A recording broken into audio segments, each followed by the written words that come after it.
উনি Z plus category পান, আমরা উইথড্র করিনি।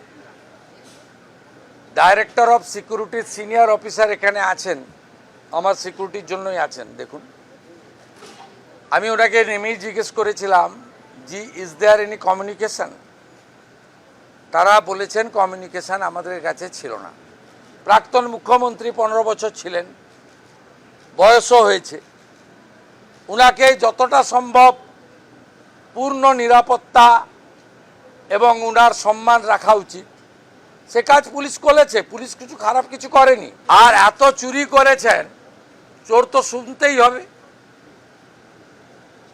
এরপর থেকে কানে ওই আপনার হেলিকপ্টারে চড়লে লাগিয়ে দেয়, ওইগুলো ব্যবহার করুন আপনি, তাহলে চোর শুনতে পারবেন না।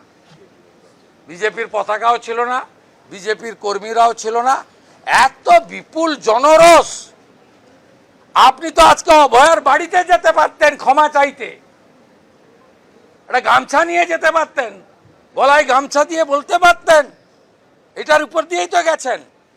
রত্নাদি, ভুল করেছি, ক্ষমা করুন। যেদিন আপনি অভয়াকে একটা স্টেট হসপিটালের ভিতরে মেরেছিলেন, প্রমাণ লুপাট করতে গেছিলেন, 10 লাখ টাকা দিয়ে কিনতে গেছিলেন, সেদিন আপনার গাড়িতে কাদা মাখাবে না কি ফুল ছুড়বে?